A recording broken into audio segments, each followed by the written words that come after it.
一陣咧，阿 Billy 兄咧，佢分享裏邊咧，佢行呢次嘅旅程裏邊咧，我聽佢講好少就係太太嘅陪伴同行咧，好緊要。呢位咧，我哋阿嫂嫂啊，你陪住佢得噶啦。你想唔想講兩句？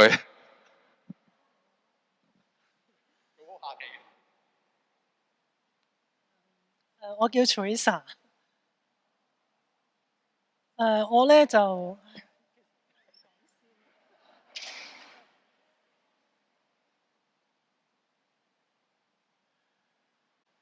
其實真係要感謝天主，我係被帶上呢一條朝聖之路嘅。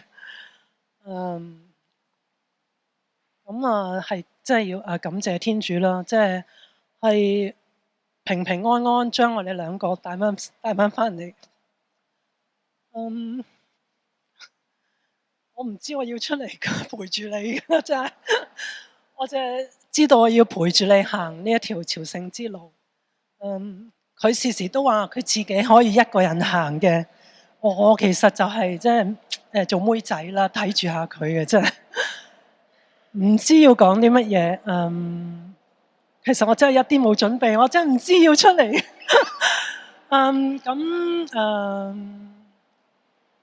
要多謝，其實真係好多人嘅。感謝天主之外咧，多謝我哋嘅好朋友醫生啦。有幾位醫生係啦，黃奇欣醫生啦，陳其允醫生啦，仲有啲政府嘅醫生。喺我哋好神奇地咁樣，即係幫我哋喺朝聖旅程之前咧，幫我哋準備好我哋嘅健康，咁啊俾我哋去呢一個朝聖咁樣。亦都多謝黃君佑神父啦，喺我哋朝聖出發之前咧，即係祝福咗我哋啦。咁我哋喺聖德肋撒堂出發之前就參與咗一台彌撒。咁喺嗰度咧，完咗彌撒咧，嗰度啲教友咧，亦都祝福咗我哋。我係好多謝聖德肋撒堂嘅教友。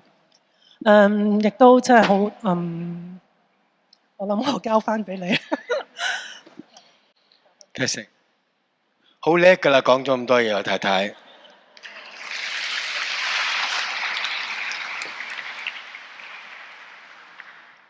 我將個題目，本來今年呢年嘅朝聖係希望的朝聖者，但係我將佢加多咗為朝聖者的希望，更加表達咗我喺今次嗰個講要同大家分享嘅嘢。咁今次我同大家分享嘅，我唔會講我着咩衫、點樣行嗰條路，我主要係講我嘅所見所聞，同埋我嘅心路歷程，因為呢個比較重要啲，更加貼切地去做一個朝聖。根據聖經中所講嘅朝聖者係啲咩嘢呢？聖經規定猶太人，當然我哋唔係猶太人啦，但係佢哋要每年3次去耶路撒冷聖殿嗰度朝聖，令到信徒存有人生嘅係逆旅嘅觀念啊！呢個好難理解，咩叫逆旅呢？咁我哋生存喺世上邊係咩嘢旅呢？凡係聖經上面所講出谷記，凡係你哋所有嘅男子，女仔唔使行啊！我太太唔算人啊。當時以男性為中心啦，計數咧計男人嘅啫。1年3次應該去朝拜上主，以色列嘅天主。你哋應該喺上主你哋嘅天主所選定立定自己名號嘅地方，即係耶路撒冷。今日亦都講到去羅馬。另外一條路線就係我行嘅聖雅各伯路線，呢度亦都係今時今日選定咗3個嘅朝聖路線。我喺2023年第一次去行呢個聖雅各伯路線。喺舊年我行多咗一次聖雅各伯路線，不過行唔同嘅路線，因為我上癮啊。咁大家明唔明咩叫上癮呢？對某一種嘢嗨咗，好似毒品咁樣，你冇咗佢，你嘅痛苦㗎。我係上癮。不過我太太係痛苦，我就上癮。你哋既稱呼個不看情面，而只按每人嘅作為行審判者為父，你哋就應該懷着敬畏度過你呢個旅居嘅時期。旅居其實就係一個朝聖。咁我哋喺生活上喺呢個世界上邊，其實都係一個旅居。最終嘅終點係邊度呢？可想而知啦。我就作為一個有信仰嘅人，原來天國就係我哋嘅終點。另一點就係講個朝聖者，我哋本身朝聖，朝住天主所指定崇拜佢嘅地方前往嘅人就係朝聖者。為咗宗教嘅理由遠行或者以工具代步到特定嘅地方朝覲嘅信徒，即係我哋都係，亦都泛指一切懷住旅居者嘅心態。旅居者我哋就係朝聖啦，我哋亦都係旅居喺世上嘅人啦。不眷戀世物，呢點重要啦。點樣先可以不眷戀世物？着咩衫？我要買幾多器材去朝聖？係咪眷戀緊呢？亦都輕身上路。正話神父都講到，我哋要輕身上路。我同大家講，我為咗去朝聖嘅時間，我諗住會影好多相，一世人去一次嘅啫，唔買部靚相機點得啊？於是我買咗2萬蚊嘅器材，最終我係去到第一站，我就抌低咗佢。當然唔係抌低，我係寄咗喺終點嗰度，因為太重啦。拎呢2磅嘢，對唔住4磅嘢，3磅到啦。3磅嘢影響我拎唔到，對唔住，真係拎唔到。一陣會同大家分享點樣拎唔到。喺呢個分享會裏邊，我唔會同大家講要帶啲咩嘢，孭幾多嘢，但係心路歷程先至重要。朝聖嘅行道包括咩嘢呢？正話神父都講，黃神父都講咗，懺悔、補贖心和。懺悔係我第一件事要諗到嘅嘢，我真係懺悔我以往嘅生活、以往嘅經歷，跟住我要做補贖，唔單止我自己嘅補贖，我用行路去補贖，我仲幫我嘅仔去補贖。為乜嘢啊？我教咗36年道理。但係我個仔為咗佢自己嘅諗法啊，或者點樣都好，佢好少去聖堂。CEO 嚟嘅，大家知咩叫 CEO 啦？我嗰次嘅朝聖，我真係為佢補贖㗎。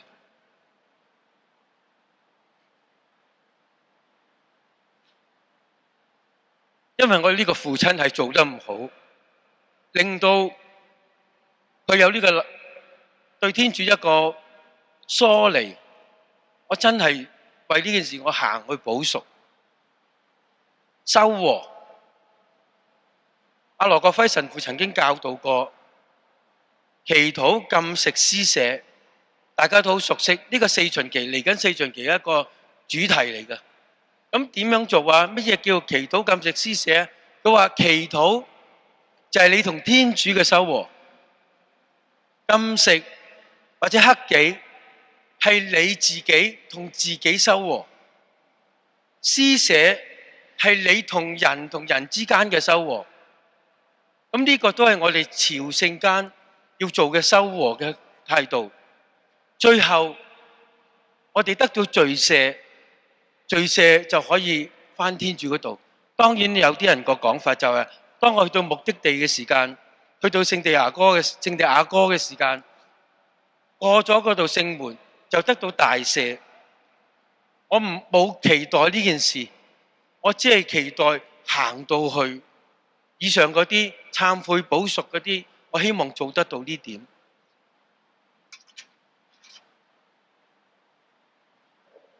我第一次去聖地朝聖係90年，當時跟教區嘅團，大家認唔認識呢位神父啊？陳維統神父，我哋稱佢做朝聖之父，因為佢第一次佢開始由香港發起一啲朝聖團去聖地嗰個朝聖，嗰時我哋叫佢聖地進修團啊，係學嘢。我真係喺嗰度面對面見到耶穌所生活嘅地方，認識猶太人嘅生活習慣。佢講到一句說話好，我永世都記住，就係一日朝聖，一生朝聖。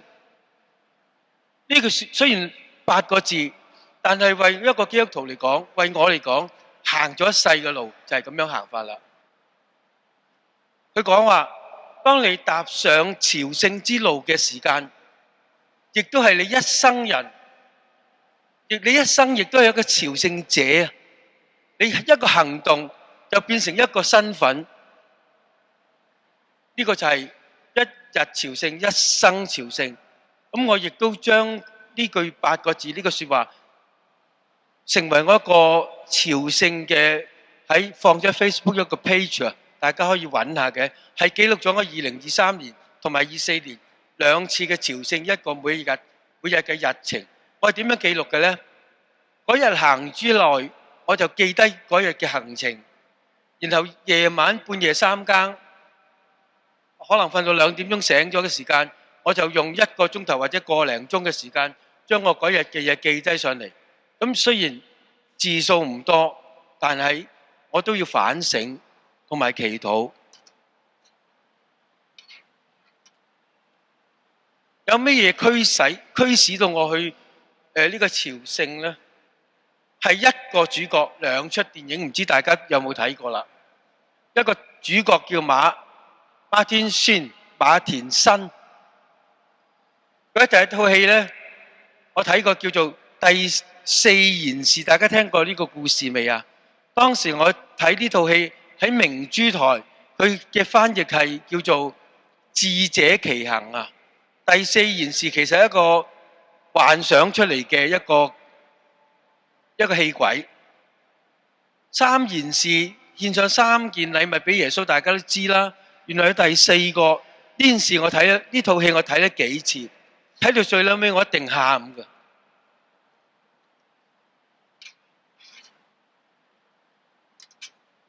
另一套戲叫做《朝聖之路》，我喺2013年，我喺網上邊無意中 download 咗落嚟，就係因為呢個主角，咦，我睇過佢嘅戲，我亦都 download 咗佢落嚟。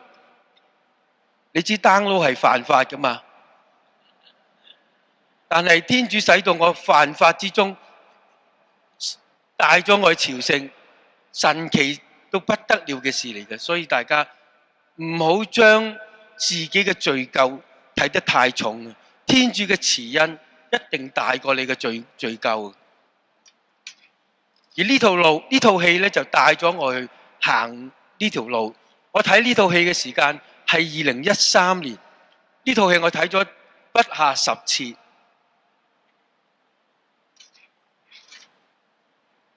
呢套戲其中一啲內容影響到我嘅喎。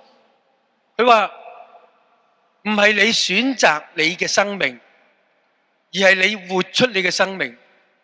因為套戲之中講佢同佢個仔嘅關係，佢個仔因為要行呢條路，意外中死咗。咁係佢同個仔在生嘅時間，佢話：你係咪傻㗎？你成日要流浪，連書都唔讀。個仔就同佢講啦：唔係你選擇生命啊，係你應該係活出你嘅生命啊！我哋做基督徒，有時我哋話我選擇行呢條路，係我選擇去行呢條路，其實唔係啊！你應該活出你嘅朝聖之路啊！朝聖之路係咩啊？你嘅旅居生活啊！我而家在世就係旅居生活。佢話朝聖之路係一條私密之路，即係話一個好私人嘅路嚟嘅。咁我係咪應該唔帶同伴去呢？我咪唔應該帶埋個老婆去呢？又唔係嘅。但係你每一個人，你2個人之間都有自己嘅私人嘅，喺你嘅旅程之中，應該有你嘅私人空間，因為每一個人都係獨特噶嘛。天主造就咗我每一個人，唔係機械人咁樣，每人行嘅步伐都一樣，而係每人行嘅步伐所諗嘅嘢都係唔同啊，咁先至係特別啊。另外一個就係話，你係為你自己走朝聖之路，只係為你自己，你唔好為人哋而去走。當然我太太係為我而走，因為我行，佢唔放心我嘅身體狀況。我今年78啦。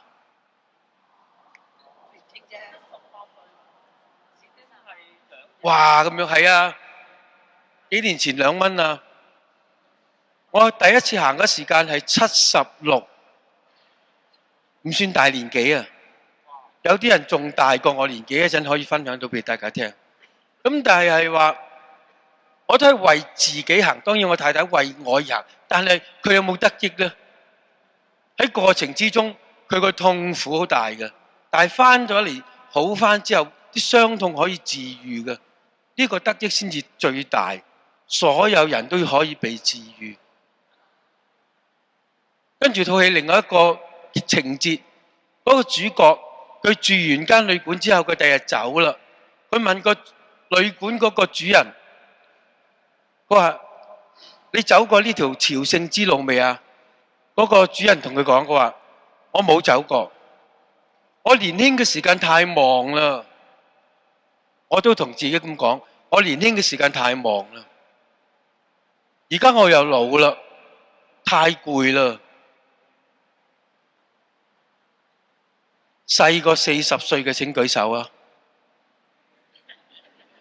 冇乜好多人舉手啫喎，啊都有。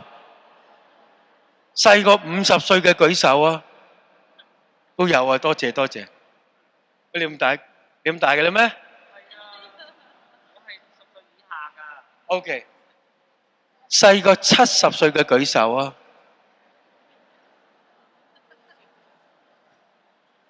細過80歲嘅舉手啊！好多謝。80歲以上嘅舉手啊！多謝。你估80歲以上行唔行得啊？佢默住嗰個人90歲咧，係咯。同行嗰條路，我遇到一個86歲嘅阿伯，佢係一個講法文嘅，好似係阿爾巴尼亞人嚟嘅。佢行嘅時間，同埋佢一齊行嘅係佢個仔。佢個仔60幾歲，佢個仔隻腳生晒泡，咁啊叫我幫佢整嗰啲泡，咁我就幫佢整啦。佢同我講話：我86歲啦，佢同我示範。因為我哋大家都冇共通語言，佢講法文，我講英文，佢唯一講嘅就係喺我手上面寫我86，咁啊明白啦。我個仔60咁樣，就咁樣去表達嘅啫。咁唯一就係佢話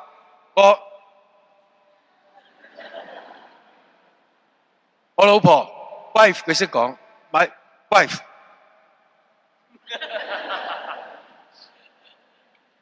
所以邊啲人行到朝聖之路呢？你去行就行到噶啦。我未出發之前呢，我啲關節啊，我啲髖關節咧都有冤痛噶。膝頭哥曾經喺工作時間受過傷，睇咗半年醫生物理治療。我臨出發之前，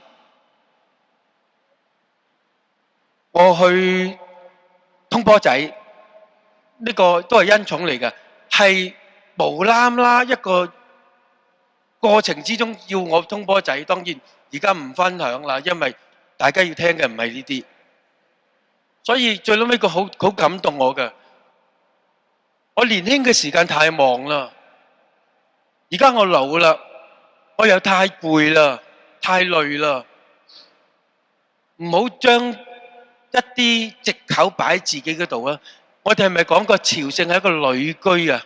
我哋都係旅居者，有咩嘢棘住大家呢？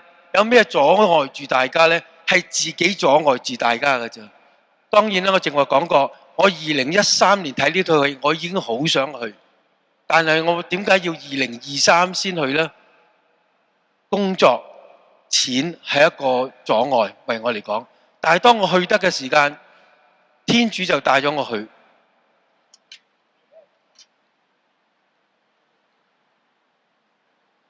朝聖者嘅希望，當時我都話自己係朝聖者，但我有咩希望呢？我點樣計劃我嘅朝聖路線呢？我嘅心路歷程又點樣呢？我何去何從啊？首先，我上網，我用咗差唔多1年嘅時間上網揾資料，我睇咗差唔多到有100小時嘅 YouTube 上網睇資料，睇人哋點行，然後我揾有一次油塘，有冇油塘教友啊？我油塘，多謝你，多謝你哋啊！當你哋聖堂開幕嘅時間，我喺度，我突然間見到有2條柱喺度，神父突然間講到聖母之柱，我就上網揾啦。聖母之柱喺邊度嘅呢？原來就喺西班牙嘅一笪地方嗰度，薩拉戈薩嗰度。我上網揾資料，原來聖母就喺嗰度顯現俾聖雅各伯。當時聖雅各伯去到西班牙傳教，佢只係收咗7條僆，逐啲大家明咩叫收僆啦嚇？即係收7個門徒，成個西班牙咁大，即係收咗7個門徒，佢有啲失望。但係聖母咧就顯現俾佢，佢唔怕㗎，將來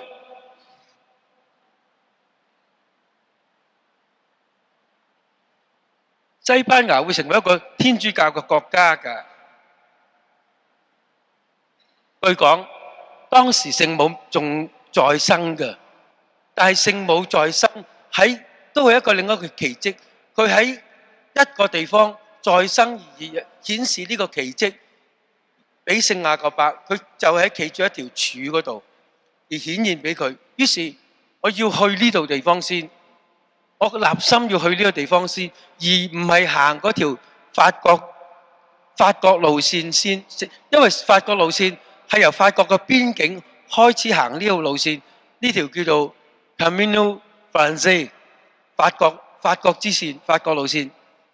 咁所以我就專登行去嗰笪地方，沙拉戈薩嗰度，去呢度先去呢笪地方朝聖。呢度就係呢度啦，聖母聖柱聖母呢度嗰間教堂，大家睇到一間好大嘅教堂，但係個形式完全唔似天主教，因為當時西班牙曾經俾回教徒統治過。咁喺嗰度呢，中間嗰幅圖呢，就係聖柱聖母個聖柱，嗰條柱竟然留翻喺呢度，唔知有冇科學家研究過？佢哋用一個好似一條裙嘅嘢去圍住佢，聽講係每個月係咪啊？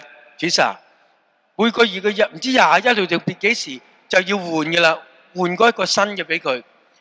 上邊咧就加咗一個毫光，中間就有聖柱聖母顯現俾當時聖母顯現俾雅各伯嗰個形象，而側邊你哋最左邊咧就係中間聖雅各伯，跟住有7個門徒。聖雅各伯後來帶咗5個門徒翻去耶路撒冷。喺公元40年，雅各伯喺耶路撒冷嗰度俾人斬手，斬咗頭。佢嘅跟隨者咧，漏夜將佢搬咗落隻木船嗰度。但係咧上咗船之後咧，嗰啲人就昏昏欲睡。到醒翻個時間咧，竟然就去咗西班牙嘅東北邊。對唔住，係西北邊嗰度嘅 Galicia 嗰個省份嗰度上咗岸。當時船沉咗，雅各伯成身俾啲貝殼包圍住，好似用貝殼保護住佢咁樣。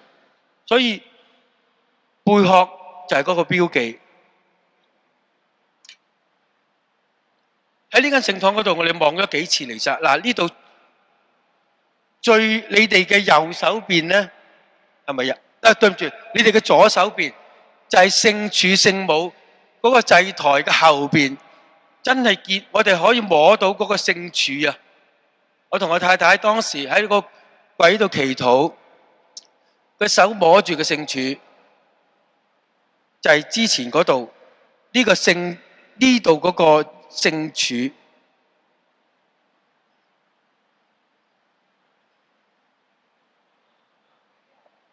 呢度有個聖柱，嗱，下邊仲見到少少腳咗嘅成條柱，所以我選擇由呢度作為我朝聖嘅起點，亦都因為我有腳傷啦，咁我驚第一站就爬過嗰個比利牛斯山，好高嘅一個山，我驚嗰度，因為有啲台灣好多人去㗎，佢哋話第一個山叫大魔王山。如果你喺嗰度傷咗嘅話，你後邊嗰條路線就你就困難㗎啦。於是我就選擇喺呢度開始行。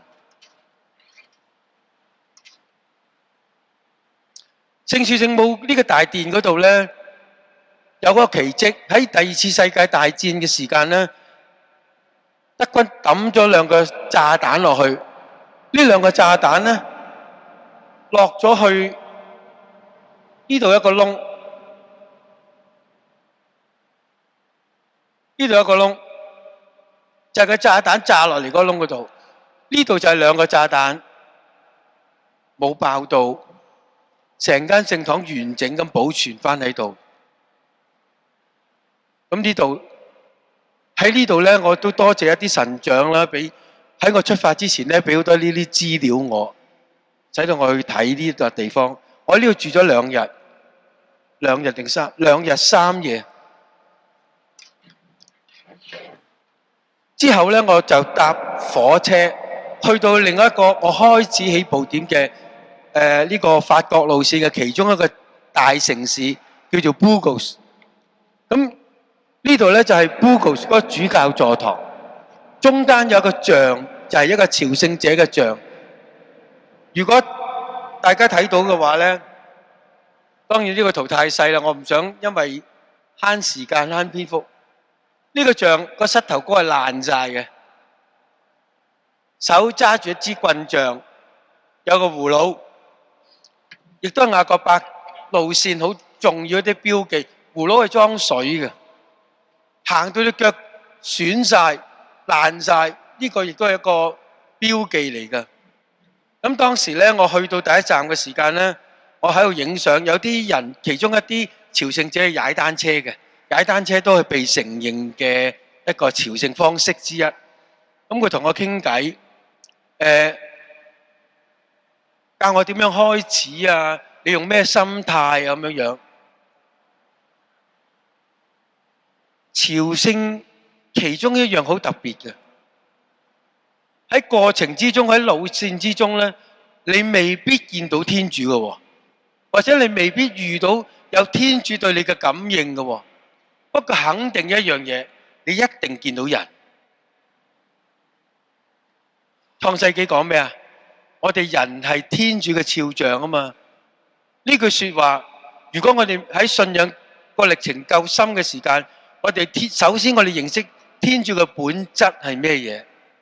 天主嘅本質係愛啊嘛。而我哋話我哋人係用天主嘅肖像而形成嘅，不如話我哋係應該肖似天主嘅愛，呢個重要啲。我唔知天主係咪用眼耳口鼻去形容啊？但係呢個眼耳口鼻已經係人身體裏邊嘅器官，已經係人最大嘅恩典嚟㗎啦。最特別嘅就係喺大殿嘅側邊，喺呢度咧就係我哋望主一彌撒嘅地方。呢度就係望主一彌撒嘅地方。我喺個望主一彌撒，望完主一彌撒，我要做一件好重要嘅事，就係買一個 passport。呢個 passport 咧係朝聖者 passport， 係要你去到每一站嘅時間吸印嘅。咁然後去到終點嘅時間咧，你可以領一個證書嘅。咁而吸印呢件事都好重要嘅，因為證明我去到呢個地方嘛。如果大家有帶朝聖手冊嘅話，一陣記得吸印啊！你嚟到呢間聖堂朝聖㗎，所以吸印亦都係一個朝聖者經過嘅標記嚟嘅。我唯一想買呢個 passport， 我喺望彌撒嘅時間，彌撒完咗，我想去問呢個修女，我喺邊度可以買到呢個 passport 啊？佢講西班牙話，咁點溝通啊？手機啦，正話神父講，我哋要輕身上路，唯一帶嘅手機，因為我連相機都抌低咗，全程影嘅都係手機。今時今日啊，當然啦，呢個我扭曲咗件事啫，為大家如果將來有機會去嘅時間，唔好帶好重嘅嘢，最輕嘅嘢就得㗎啦，咁先係朝聖者啊！喺個過程之中，我反省到一樣嘢，雅各伯帶乜嘢去行㗎？佢帶住乜嘢嘢去西班牙傳教啊？大家諗下，佢帶咗啲咩嘢？後來呢個修女就話俾我聽喺邊度可以買到 passport 㗎啦。但係過程之中，其中一樣嘢就係要修和啊嘛。我就沿途我都同人講，請佢為香港祈禱。我去嗰時係2023年，當時2023嘅年頭先至解疫，係咪啊？香港先至放寬，唔使蒙面啊，唔使去啊，對唔住我用啲 terms 唔好啊。即係可以放寬個疫情啊咁樣。我沿途我都見到嘅人，我都請佢為香港祈禱。香港經歷咗好多事啊，因為我問完佢之後，我都請呢個修女為我祈禱，為香港祈禱。呢個修女講咩啊 ？I pray that 星 will end。當有啲人唔出得街嘅，否則我俾人拉啊，明就算啦嚇。我同佢講，我希望你明白香港發生過咩事。佢話：我非常之明白香港發生過啲咩事，因為我嘅修會有同我講嘅，即係話外國人都明白香港發生緊咩事。跟住佢講，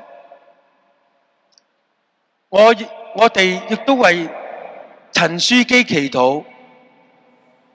佢話陳樞機就會成為聖人㗎啦。佢係一個好勇敢嘅人。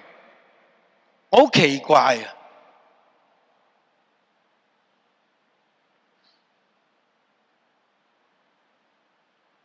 當時我喺面前喊咗出嚟。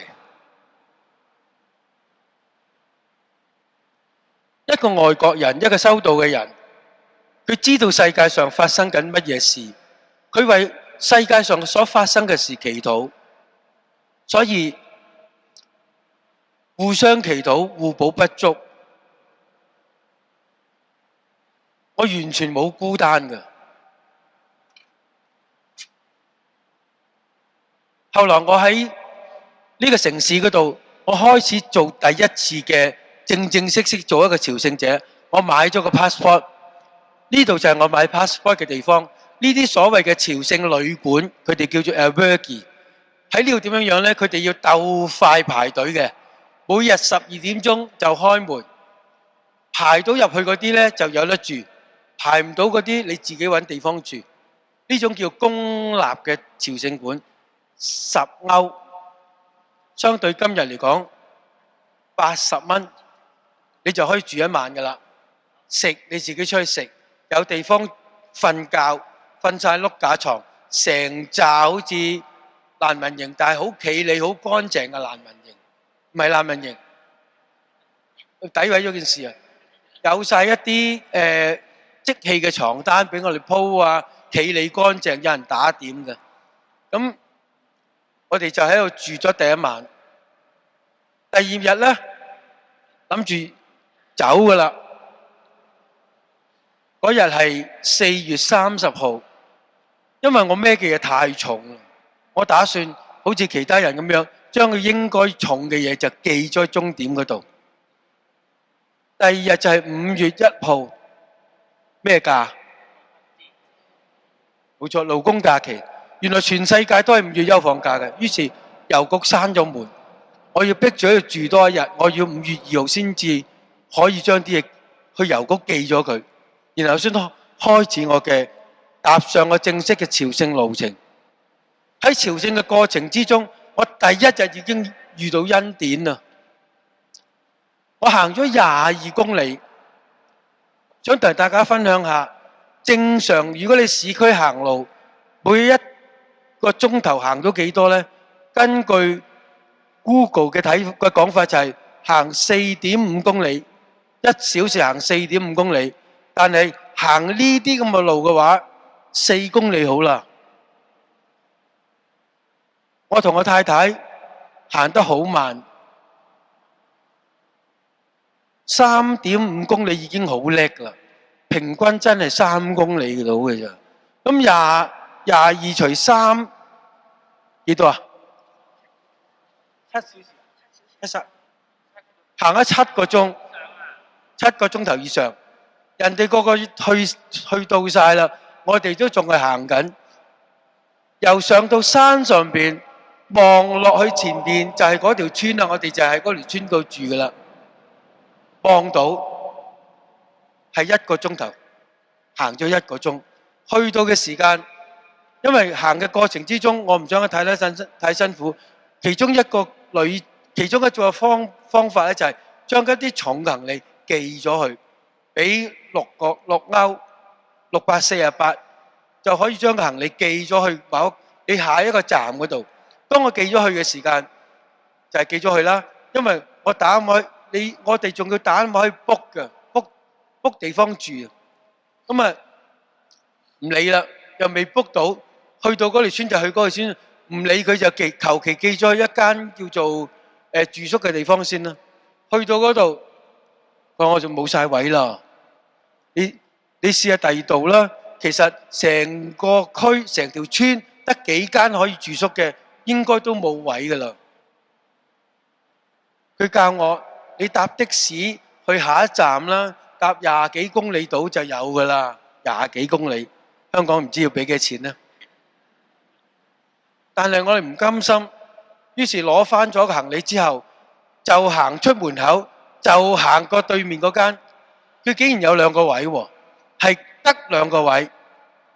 之前我入咗住落之後，之前問到有啲人，佢話其實你嚟之前已經貼咗滿位牌㗎啦，可能係有人冇到咯，可能係天主叫嗰人唔好到啦。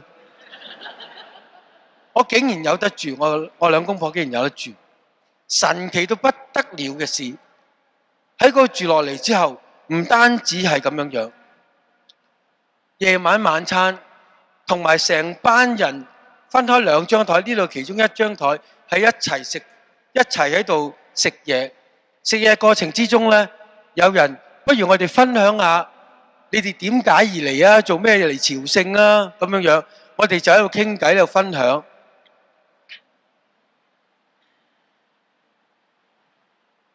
咁啱呢個人生日，咁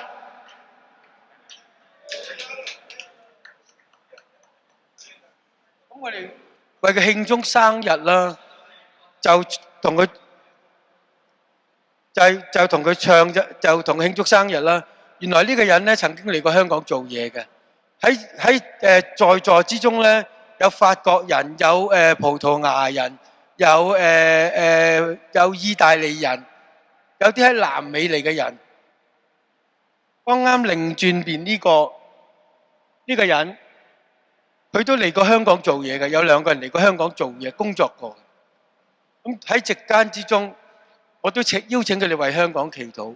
我見到人就叫佢哋為香港祈禱，祈禱唔犯法㗎嘛，係咪啊？OK 啦，咁得啦。咁於是。喺呢度，我哋喺度分享緊我哋點解嚟朝聖。有啲人因為冇咗份工，有啲人因為其他嘅原因，佢哋就開始佢嘅朝聖之旅。有啲人因為親人離世，好溫暖嘅一晚。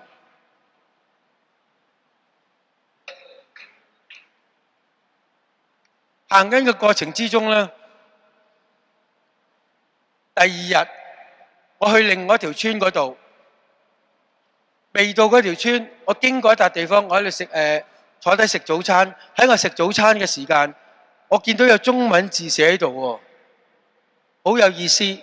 個人係漂泊嘅船，船係行進緊，係移動緊㗎嘛。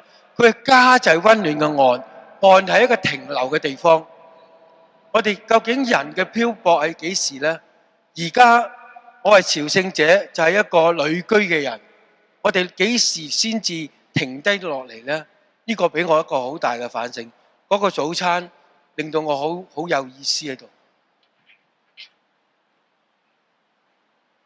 喺我出發之前，我上網睇咗好多嘅資料，其中一樣嘢，一個咧就係話朝聖者有啲好多朝聖者嘅分享就係，其實喺你個過程之中，正式係要行咧，喺官方嘅記錄之下咧，要行34日嘅呢條路線。佢話分成3個階段進入你嘅境界。第一個境界就係話你體能嘅適應期，即係話你好辛苦。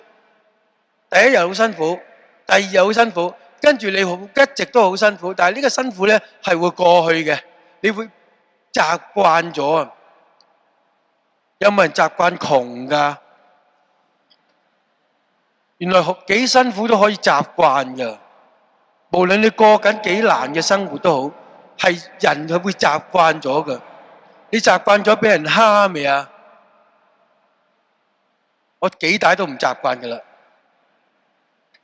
因為你仲未係一個朝聖者啊，所以呢個體能適應期其實亦都係我哋艱難嘅適應期。第二個階段就係一個機動式嘅慣性。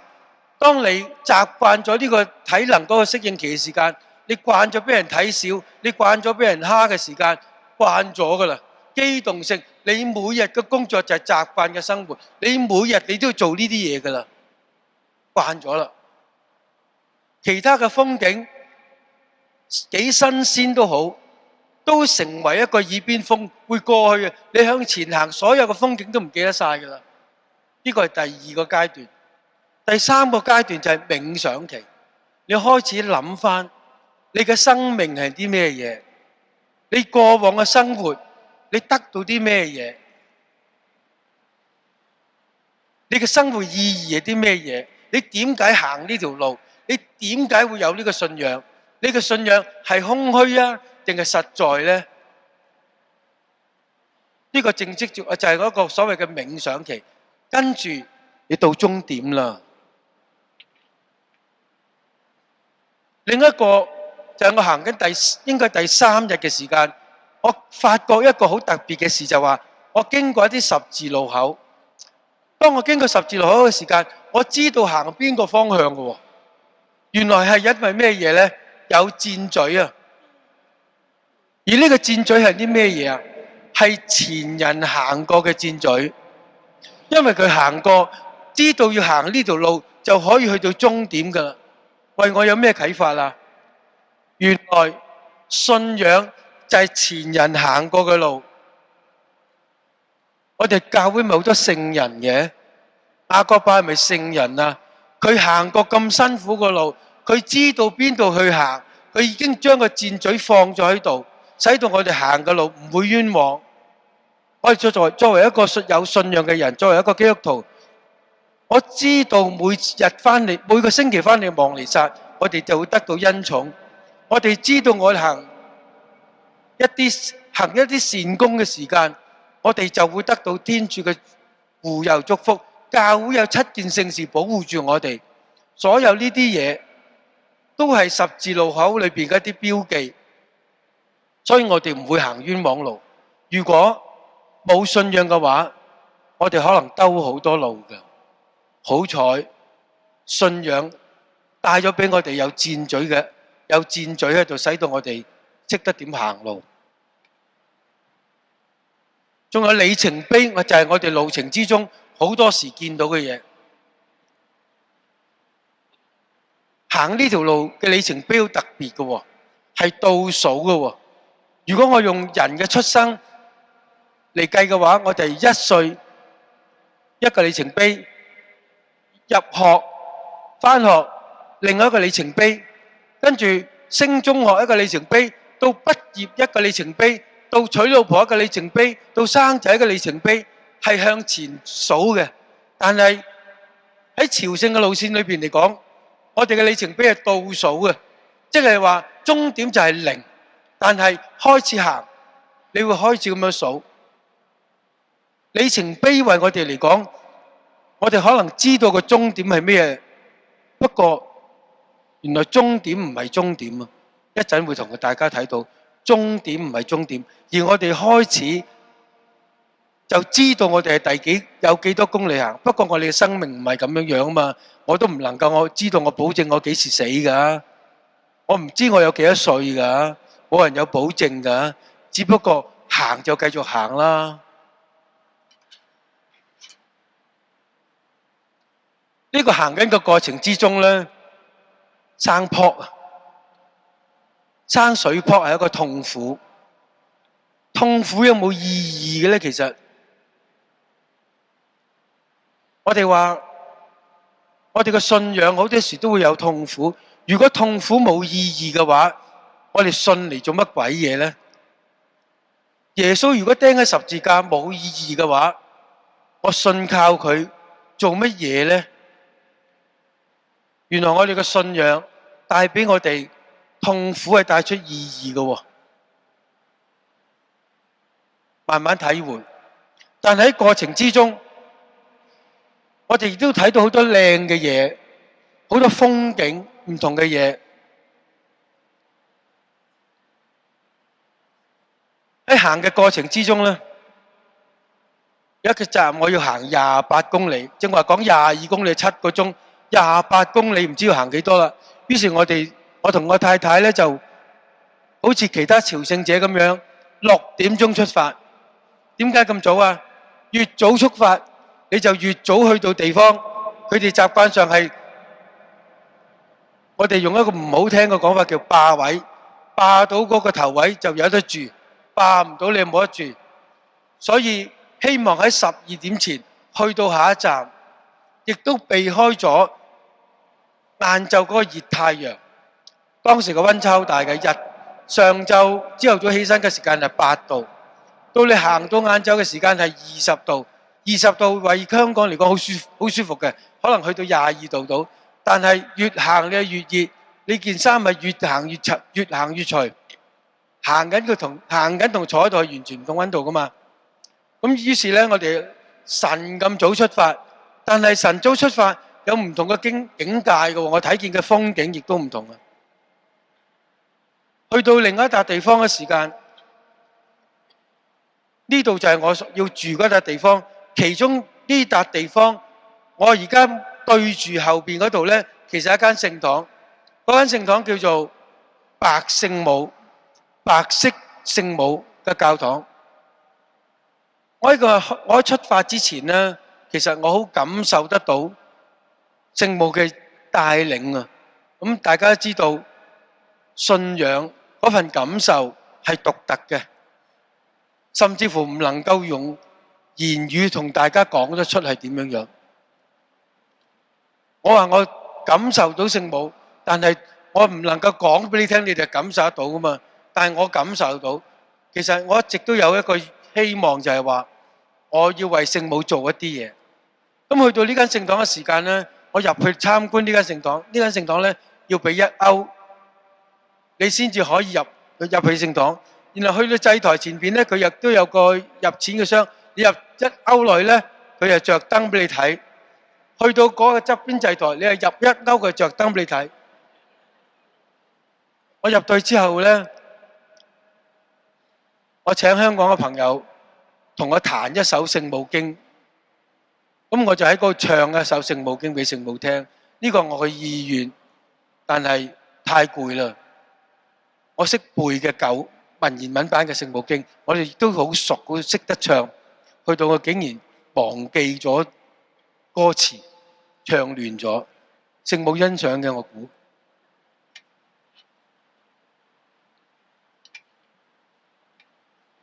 跟住我去另一個鎮嘅時間咧，我一入呢個鎮門口，就有人派一張咁嘅紙俾我。咁嗰個人咧，衣衫襤褸，唔係着得乾淨嘅。我以為我又唔識西班牙話，又唔識嗰啲文講咩嘢。於是佢派咗俾我，我就袋住喺手。佢喺個城嘅邊皮嗰度一路帶住我行。我以為佢係嗰啲帶我去食飯啊，帶我去做乜啊，帶我哋揾食嗰啲啦，一路跟住佢行啊，唔理啦。其實我同佢隔得好遠㗎，由呢度去到夢牆咁遠啊。我跟佢行，我跟住佢尾，一路去到一啲教堂嘅時間，佢話呢度可以吸引嘅，當然亦都係手勢啦。我太太已經行咗幾個撲出嚟㗎啦。咁我想去一啲藥房買一個腳墊俾佢。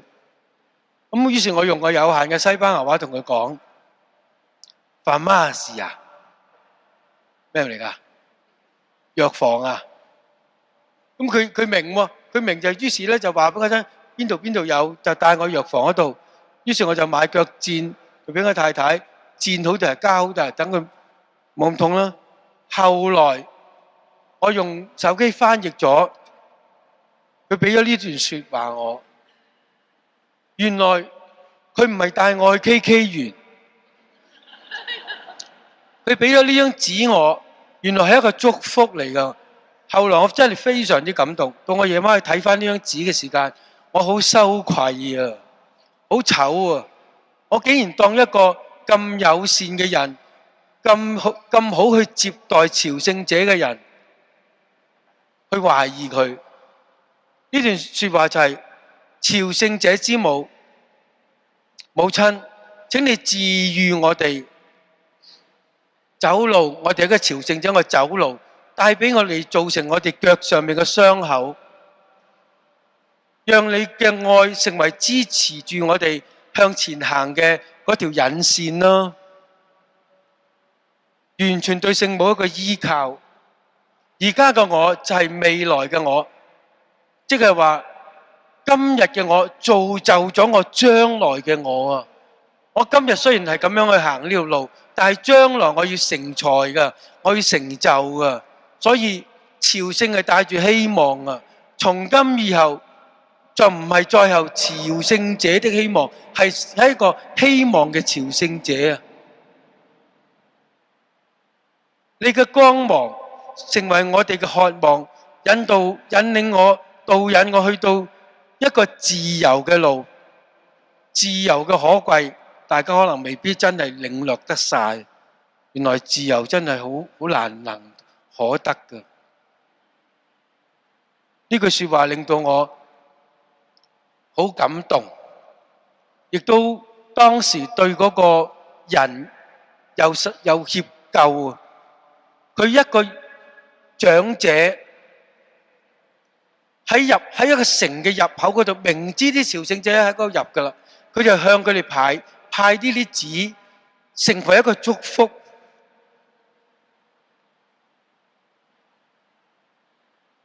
我哋有冇盡到本分去接待一啲朝聖者啊？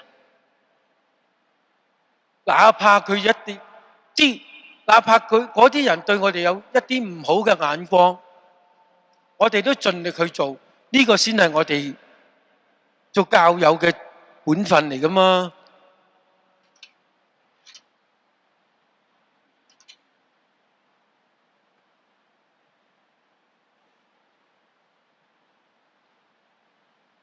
其中一條路段呢，我開始行嗰笪地方 ，Google 要行490公里就到嘅，所以個路標講到有幾多，其中呢個路標寫住331公里，即係話我已經行咗一段路啦，仲有330公里呢，就去到聖地亞哥嗰度噶啦。其中一段路我要瞓低，因為病咗。當時係2023年，我一路行，我發冷發熱。其實後來先明白到，可能係已經中咗招啦已經。但係喺一路行緊嘅時間，我就伏咗喺呢度瞓咗大概半個鐘頭到，然後繼續行。嗰時我人咧已經神魂超拔㗎啦，一路拎住行嘅時間，我係唔知前面做咩嘢㗎，係瞓緊覺咁行，但係隻腳亦都慣性咁行。我以為我低糖，於是揾糖食。後來再攞個血糖機一度，唔係低糖啊，點解會咁樣呢？後來再反省嘅時間應該係中咗招。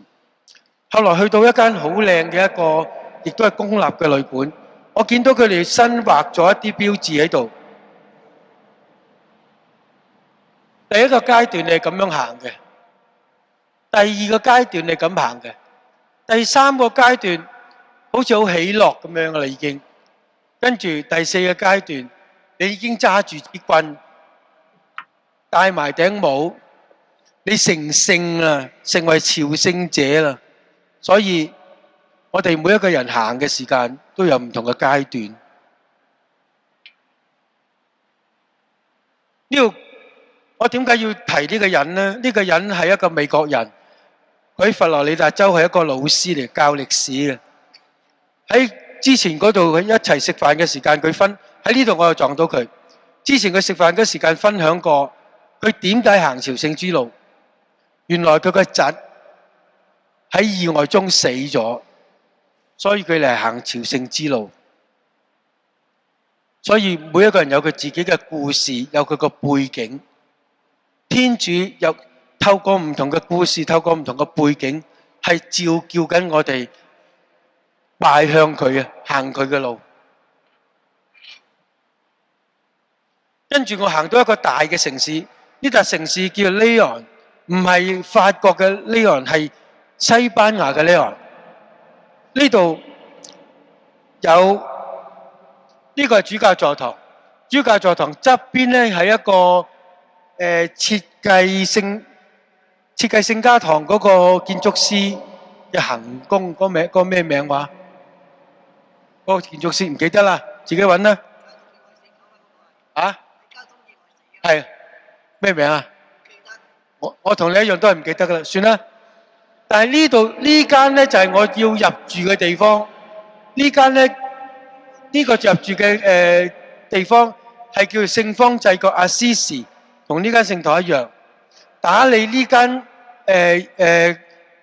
庇護所，我哋叫庇護所嘅住嗰啲地方，佢哋西班牙文叫做 albergue。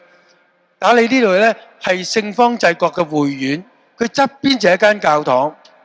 每一晚傍晚咧，佢有彌撒，係邀請啲朝聖者去望彌撒，然後佢祝福啲朝聖者。咁我參觀完個主教座堂之後咧，傍晚我就翻呢度望彌撒。喺呢度遇到個好好嘅神父，係方濟會嘅神父，佢帶我去參觀佢個會院，睇到佢由上去個會院嗰度望落嚟，有好靚嘅教堂，其實係唔俾影嘅。我撳錯掣，呢度就係嗰個會院，其實係唔俾影嘅，幫我影一張相，影唔到人，影唔到佢會院裏邊就算啦。呢度咧就係嗰個教堂。呢度有段聖經，就係望彌撒當日嘅聖經，為我嚟講好有印象。嗰段就係《若望福音》14章27至31節。那時耶穌對門徒說：我把平安留給你們，我將我的平安賜給你們。我所賜給你們的，不像世界上所賜的一樣。你們心裏不要煩亂，也不要膽怯。你們聽見了我給你們說過。我去，但我還要回到你們這裏來。如果你們愛我，就該喜歡我往父那裏去，因為父比我大。如今在事發生前，我就告訴了你們，為叫你們當時發生能相信。我不再同你們多談了，因為世界的首領就要來到，他在我身上一無所能。但叫世界知道我愛父，並且父怎樣命令我，我就照樣去行。我記錄咗當日彌撒嘅一段經文，呢段係《若望福音》嘅臨別贈言，大家記得嘅係耶穌嘔心瀝血，將佢最大嘅愛情交託啲門徒，我好有感慨。神父喺彌撒之中講到，佢話朝聖唔係用腳，而係用心神同埋默想。當你聽日再起步嘅時間，你就要失去你嘅過去一切。當然呢個失去講係放棄。佢當時係用英文去講解，咁我將失去呢個字，因為神父都唔係好英文好流利嘅人，佢係一個意大利人，但係被編配去西班牙呢度打理嗰間會院，所以我覺得用放棄比較好啲。聽日再起步，今日我哋就喺呢度係朝聖者，但係聽日我哋會再起步噶嘛。我雖然住喺呢度，但係聽日嘅時間，我要放棄咗往後嘅一切啊！呢個先係朝聖嘅態度啊！所以希連召書嗰個其中一樣嘢就要我哋放棄我哋嘅自我。其中聖堂裏邊有一道門好特別嘅，就係呢道門，呢度叫朝聖者之門。神父專登帶我去睇，行出去咧就正話睇到嗰個花園門廊。呢度上邊咧釘咗唔同嘅木喺度。佢話朝聖者要經過呢道門，上邊有十字架。當然每一道木都係十字架，唔係十字形先至係十字架。但係亦都唔同顏色，代表住唔同嘅宗教、民族、國家。佢哋都係因為朝聖而走埋一齊㗎。其實我哋都係㗎，係因為朝聖走埋一齊啊！我行朝聖之路，我遇見過唔同國家人，最多係台灣人、韓國人，有法國人，有好多人唔同嘅人都喺行呢條路。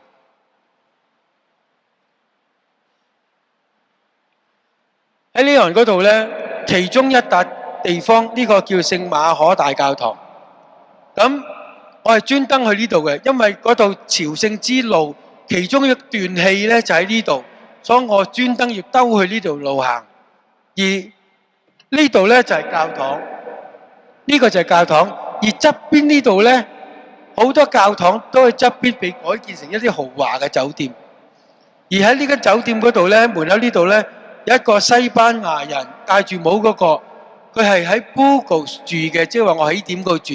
佢行到嚟呢度，佢同我講解呢度教堂嘅一啲原因啊，點解會起咗成為一個酒店啊？佢有講解。喺呢度中間影咗相，其中一個係台灣嚟嘅青年，佢自己一個人行嘅啫。呢個亦都係一個日本人，一個日本女仔，佢都係自己一個人行。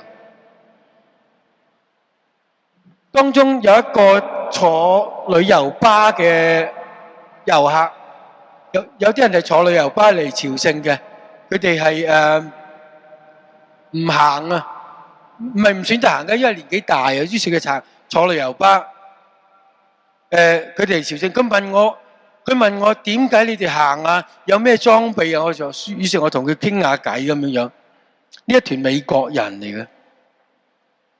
後嚟離開咗呢個城市嘅時間，喺路途之中呢，有一個主教座堂，呢個好新嘅聖堂，同我哋去睇嗰啲聖堂10幾世紀嗰啲聖堂完全唔同，所以我有記錄喺度嘅啫。離開咗呢度之後呢，我去到另一間庇護所嗰度住，呢啲就係我哋所住嘅碌架床，每一個人都咁住噶啦。其中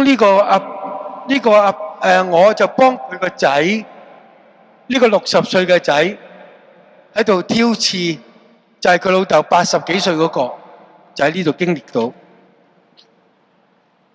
跟住再向前行，輪到我太太要仆喺度啦，應該都係發冷發熱，亦都係後來中緊招嘅時間啦。去到我哋向一笪地方叫 Astorga， 亦都係一個小鎮嚟嘅，未算係城市。行好遠，好辛苦呢段路。喺中途咧有一啲休息站，佢係捐錢嘅，你可以自己榨橙汁，可以攞嘢食，但你落捐嘅係俾錢捐錢嘅啫，佢冇標價錢嘅。咁亦都係俾一啲朝聖者去休息嘅。最特別呢度啦，喺途中我遇到一間小聖堂，呢間小聖堂咧，我哋入咗去參觀，係聖堂我都盡量入去噶啦。裏邊有一個像，呢個像咧就係耶穌綁喺條柱度俾人鞭打嘅像，耶穌受難嘅時間。但係如果其中若望福音講到嘅就係話，若望福音第19章第5節講到就係呢個叫看這個人，就係講呢笪地方。睇下呢個人啦，就係啲士兵咁樣講，看這人，朝這人。呢個井係點樣樣咧？當時我真係影咗呢段説話，冇翻嚟，我先至用翻譯翻佢講咩嘢。係最近我做呢個講座嘅時間，我先再睇翻。多謝大家。傳説呢個有個細路仔喺呢個井跌咗落去個井裏邊啊！咁佢母親咧喺絕望之下，就向呢個朝這人呢個像呢個耶穌求救。佢耶穌基督，你救下佢啦！就向呢個像求救。咁呢個細路仔咧好健康咁翻返去母親嘅懷抱，得到救贖，得到呢個救恩。所以有呢間聖堂紀念呢件事。咁另外，我影咗呢個書，就係呢個井嗰度擺咗本書，擺咗呢段經文，就喺呢度。下邊就係個井，呢度咧就係一個洗禮池嘅水泉咁樣啦。下邊係睇到個井下邊嘅。佢話人，我係走喺人生嘅路上邊，你哋用呢口井嘅水嚟畫十字聖號。佢叫嗰啲朝聖者啊，行過呢段路，你就用呢啲水畫十字聖號啦。願耶穌同你哋同在，救你哋脫離一切危險。喺你哋作出犧牲嘅時候，願你哋快樂地到達你哋嘅目的地，都係對朝聖者嘅祝福。當時我只係經過睇咗，但係唔知做咩嘢。後來好多時我哋太快啦。我哋朝聖太快啦，太匆忙。過咗呢間小聖堂之後，我哋向前行，我又遇到奇蹟。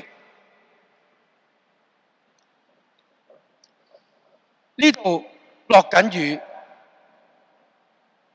我向前方行，前邊都係烏雲，係落緊雨嘅，係我行緊嗰度冇落雨。我覺得為我嚟講係一個祝福嚟㗎啦，係一個保護，係一個奇蹟嚟㗎啦，所以好特別嘅，為我嘅信仰嚟講。跟住向另一笪地方行嘅時間咧，我向山上面行緊嘅時間，呢度有個鐵絲網，因為係人哋嘅農場，啲朝聖者。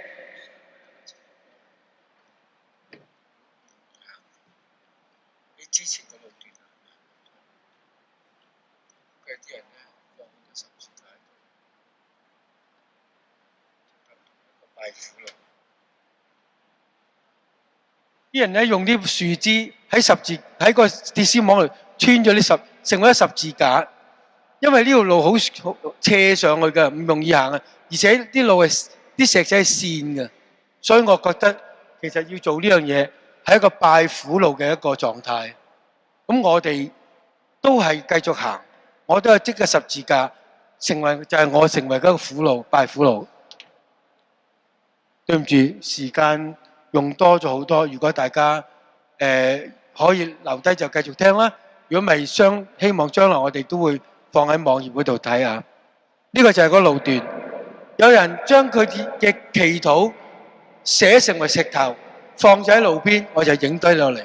佢話：But if you travel far enough, one day you will recognize yourself。你會認識自己啊！如果你覺得你嘅旅程夠遠啦，行得比你好遠啦，有一日你會認識到你自己。Coming down to meet yourself, and you will say yes。有朝一日，你會認識你自己。你嗰時你就會say yes 啊！咩叫 say yes 啊？好似耶穌釘喺十字架上邊，咁嗰種願意啊，你就願意呢種痛苦，係咪苦路咧？後來我上到山嗰度咧，住落嚟嘅時間，嗰個旅館嘅主人同我講，今晚6點鐘，山上邊有間聖堂，有禮儀。於是我就跟住去啦。住嗰間地方咧，好多韓國人。我奇怪點解咁多韓國人咧，仲可以有韓國麵可以 order 嚟食咧，有泡菜有剩。於是我就上去，原來嗰間係一間修院嚟嘅，靜修院嚟嘅。有一個韓國人喺嗰度做咗神父。於是嗰啲韓國人咧就專登去呢度去見嗰個神父，去為佢祈禱，亦都請呢個神父為佢做修和。呢啲人咧就喺度啦，揾咗呢個神父同佢做修和。呢間就係嗰間修院，呢間就係嗰個聖堂。當晚我哋喺度念晚課啫。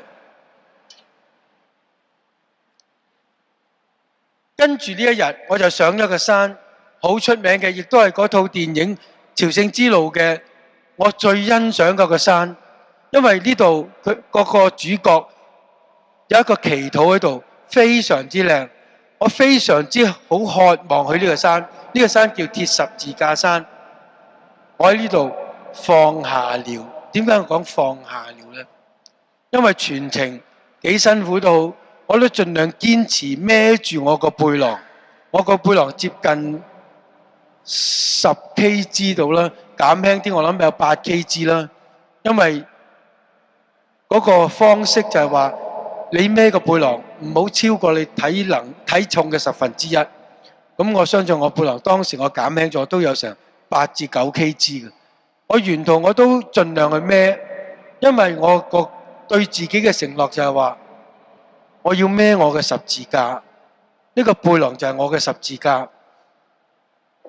其中一段戲咧就係話幾個主角就喺呢度將一嚿石頭放低喺呢度，然後講咗一段禱文，非常之靚。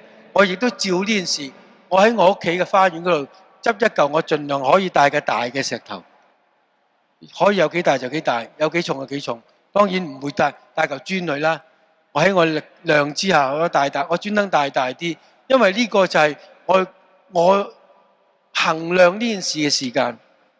個經文講咩嘢呢？當然多謝黃神父幫我做咗嘅一啲翻譯，喺個英文嗰度咧係好靚。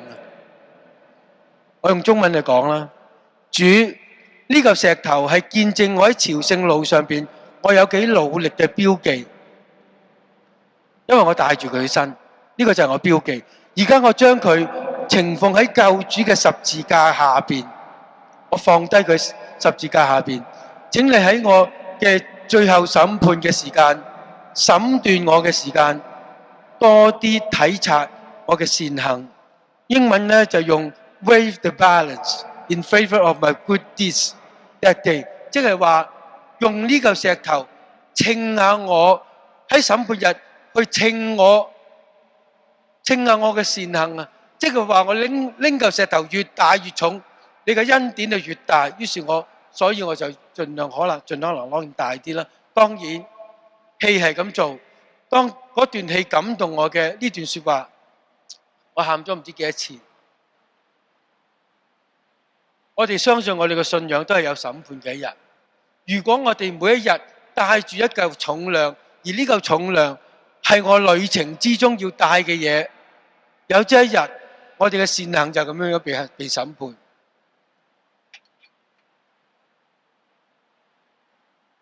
落山之後，我哋住呢間旅館。我同個店主講，我同我太太，我話我太太病咗，其實我都病病地，我賴佢啦。於是個店主咧夾硬搵一間房俾我哋住，佢收到我好平。本來2個人咧係要收40-50歐嘅，但係佢只係收咗我30歐，2個人一間房，專登俾我住。咁我好感恩啊！成個旅程之中，我覺得天主嘅照顧係無微不至嘅已經。去到第二個鎮嘅時間，我見到隻狗仔好得意，我兩夫婦都好中意小動物嘅。我見到隻狗仔好得意，俾佢綁咗喺度，我哋想摸佢玩佢。有個女人行出嚟，佢一個阿姆斯特丹嘅婦人，一個女人，佢已經移居咗喺西班牙度。跟住我話俾佢聽，我哋嚟香港嘅，嚟自香港。佢同我講，我好清楚香港嘅情況，我亦都邀請佢為香港祈禱。佢亦都同我講，佢對於香港嘅情況，我深表乜就算啦，明白算啦。於是佢喺屋裏邊走入屋，送咗個用棉繩、用啲冷織嘅一個心形嘅禮物，一個心冷織嘅。我帶咗返嚟香港，我仲保存住喺度。我覺得好溫暖。當我邀請人祈禱嘅時間，為香港祈禱嘅時間，原來好多人都明白，好多人都要了解，甚至乎佢專登入屋攞咗一個深嘅十字架出嚟。好似冇乜電啊！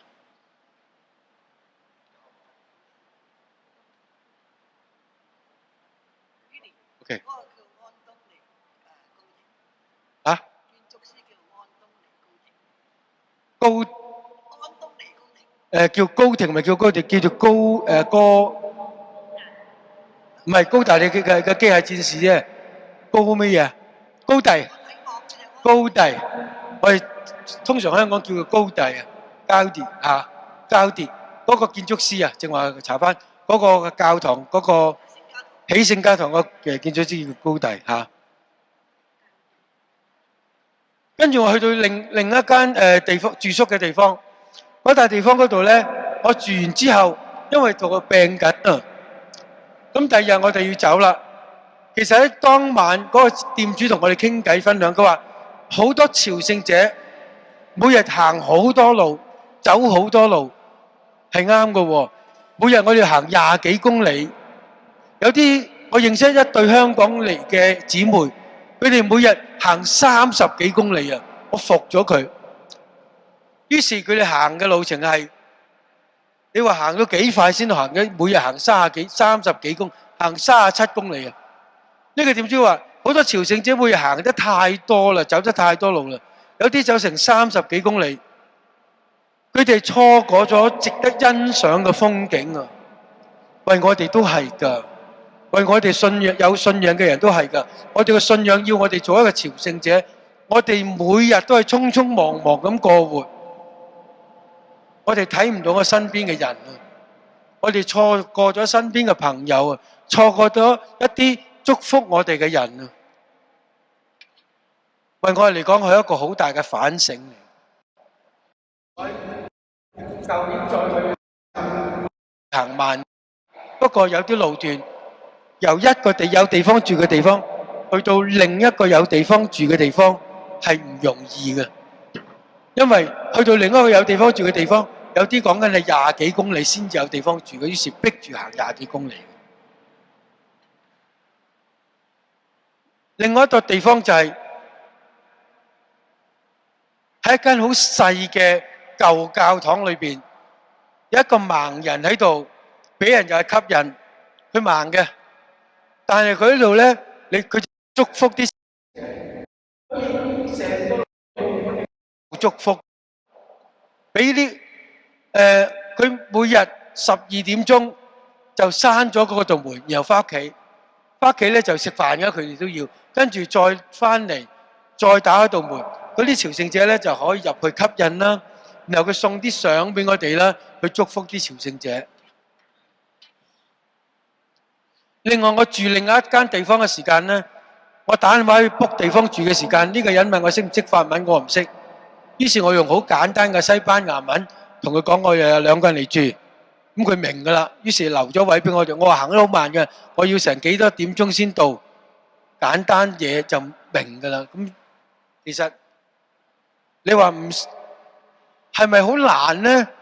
去朝聖又唔係啊，好多時我哋都用身體語言溝通㗎啦。我見到新朋友第一件事就係握手啦，握手都係身體語言嚟啦，即係友善㗎啦。如果你對佢唔友善，佢就話超咁樣噶啦。咁呢個真係唔友善嘅表達噶啦。所以身體語言做咗好多嘢噶啦。我第日走嘅時間咧，我送咗一個十字架俾佢，佢亦都送咗個方濟十字架俾我，跟住佢攞咗一個咁嘅嘢俾我。呢啲個嘢咧係當地Galicia嘅人專有嘅，係將啲糧食，佢當然好大個啦，本來係好大個嘅，係將啲糧食咧放喺裏邊，要嚟過冬用嘅。不過佢個92歲嗰個老豆咧，喺佢92歲生日嗰日咧，做咗一個咁嘅 dummy 俾佢，一個細細個佢送咗俾佢，係祝福佢豐衣足食啊！佢專登喺佢房裏邊攞出嚟俾我睇，用翻譯機互相翻譯。咁你其實我哋都係互相做緊朋友。你唔去到每一笪地方都有朋友，朝聖真係唔孤獨㗎。所以臨走嘅時間，我哋要惺惺相惜。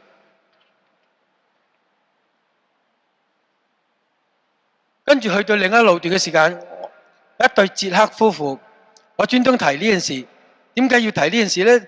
捷克係前蘇聯嘅一個地方。咁佢問我先嘅，佢話你邊度嚟㗎？因為見到我東方面咯，我話香港嚟嘅。佢話哦，咁樣。佢話香港而家點啊？因為佢好明白香港而家嘅狀況，專登問我，我亦都講咗香港嘅情況俾佢聽，互相交換咗，就係咁啦。跟住行下時，我同住嘅時間，我認識咗一個女仔。呢個女仔4條腿行路，佢係一個似乎一個腦抽筋嘅嗰種嘅病啊。於是佢要揸住支拐嚟行，佢真係嗰種趌住行嚟行嘅。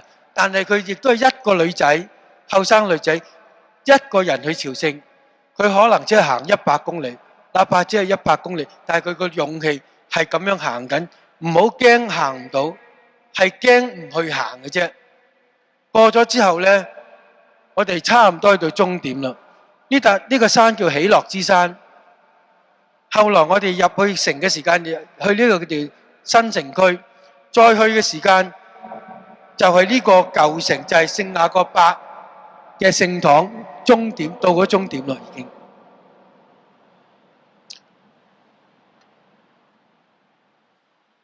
走咗22日，我哋行咗總共22日，去到呢個聖雅各伯嘅地方。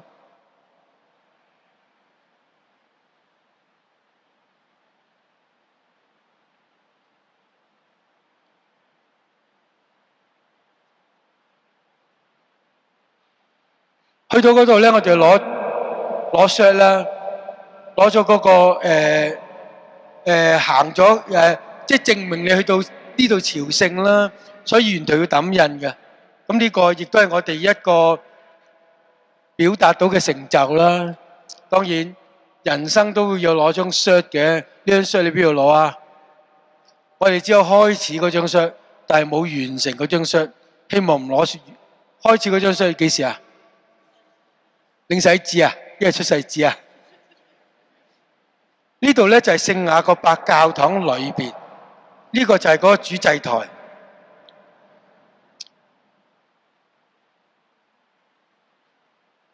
呢度就聖雅各伯嗰個墓。咩叫Santiago de Compostela 咧 ？Santiago 其實係聖雅各伯係 Jacob， 因為嗰個 J 係讀 Y 音嘅，所以係 Jacob， 所以係 Santiago。Santiago 呢個係西班牙嘅音，係聖雅各伯。de Compostela 咩意思咧？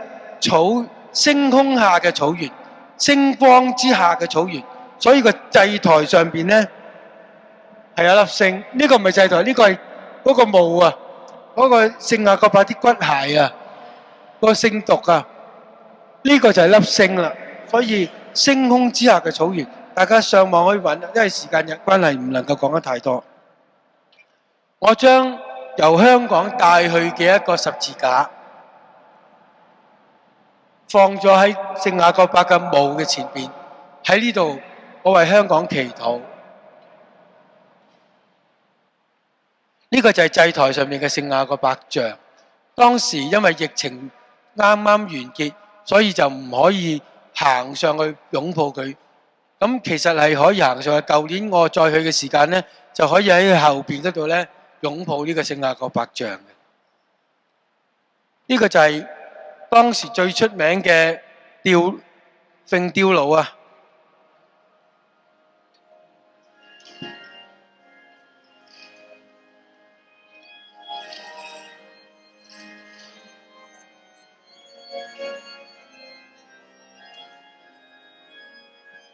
好啦，睇少少啦，唔係一定有得睇㗎。舊年我去就冇得睇，因為維修。點先可以睇啊？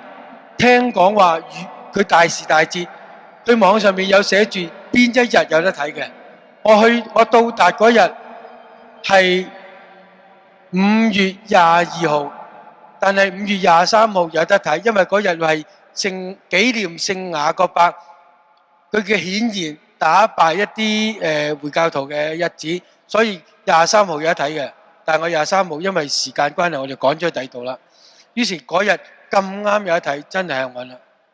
後來完咗呢個去到終點之後，第二日我就去另外一笪地方，叫做世界盡頭。原來倒數0嗰笪地方喺呢度，呢度先係0公里啊！由聖雅各伯去到呢度要行幾耐呢？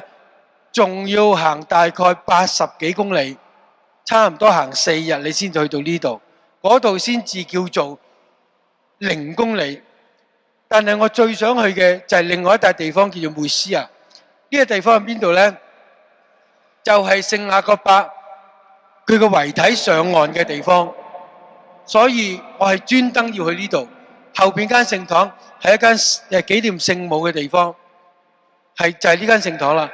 前面啲石頭呢，據講就係嗰隻船翻側之後，然後一啲板啊，咁而家當然成為一個唔係奇蹟，係傳說。呢啲石頭，如果你喺下邊行嗰啲石頭呢，你身體某一啲機能就好翻噶啦咁樣。有人，我見好多啲遊客都喺度捐嘅，捐完之後唔知有冇好過啦，我冇捐啊。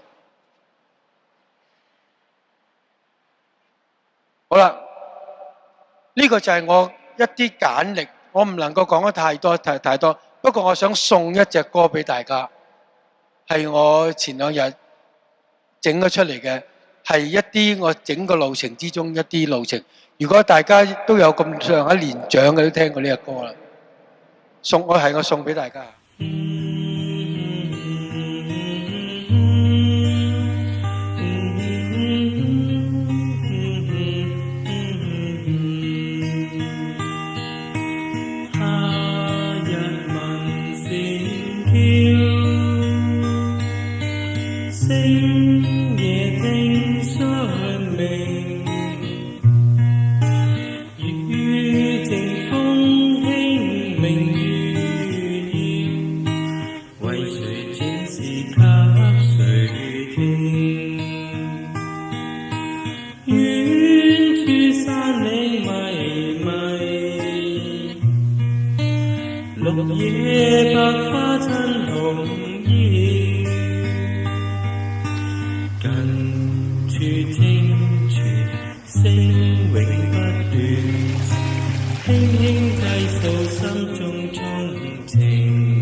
與夢，三天歡笑掩去這無聲，這一切可有一個超越境界，山外可有山，夢中可有夢，難道生死不是永恆？要在山外有山嶺。我嘅分享到呢度。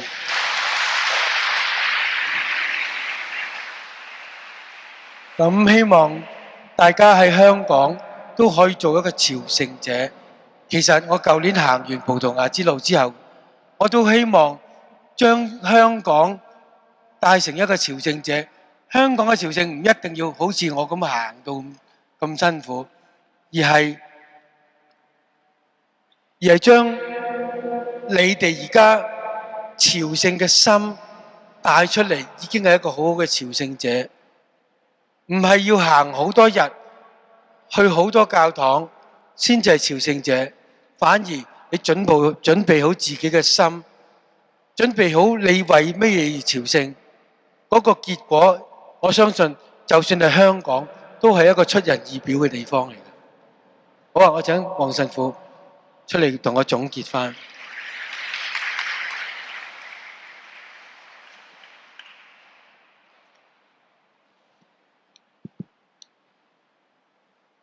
臨到結束嘅時候咧，想同大家分享嗰個古仔啊，可能大家認識啊，足印嘅故事啊。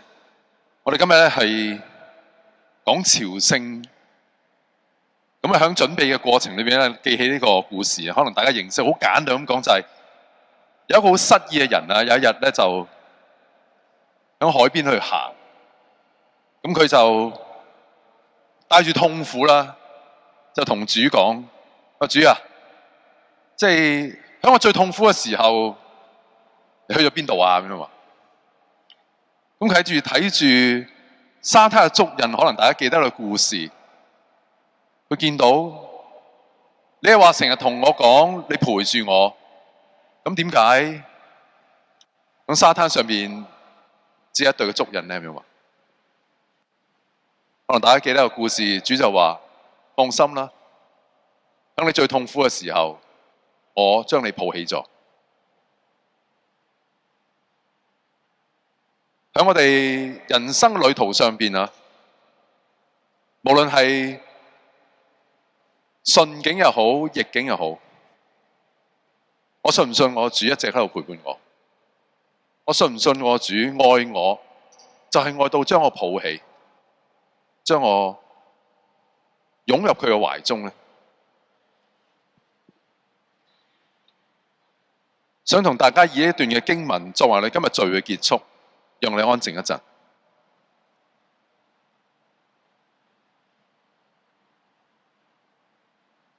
你們什麼也不要掛慮，只在一切事上以懇求和祈禱，懷着感謝之心，向天主呈上你們的請求。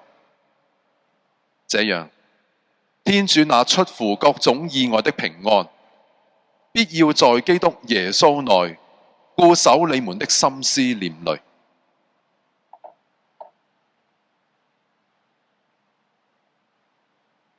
慈愛天主，我哋感謝你今晚讓我哋弟兄姊妹聚集埋一齊學習，彼此交流。我哋喺當中經驗到你召叫我哋，主就求你繼續派遣聖神，堅固我哋嘅心，讓你真係懷着對你嘅渴望，喺人生旅途上邊繼續向前。我哋相信你會繼續保護我哋，帶引我哋，吸引我哋。讓我哋懷着最大嘅熱情走向你，永遠咁愛你。我們的天父，願你的名受顯揚，願你的國來臨，願你的旨意奉行在人間，如同在天上。求你今天賞給我們日用的食糧，求你寬恕我們的罪過，如同我們寬恕別人一樣。不要讓我們陷於誘惑，但救我們免於兇惡。願主與你們同在，願全能的天主、聖父、聖子、聖神降福你們。祝大家平安。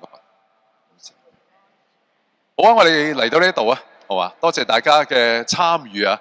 咁呢條片咧遲少少會放翻上去禮威個網個 YouTube 頻道嗰度。咁咧大家咧就可以攞翻啲資料，真係鼓勵大家咧就攞去祈禱默想，準備參與呢一次你嘅朝聖嘅旅程嘅時候，真係好準備自己嘅心神，享受主同我哋一齊嘅時光。願祝福大家。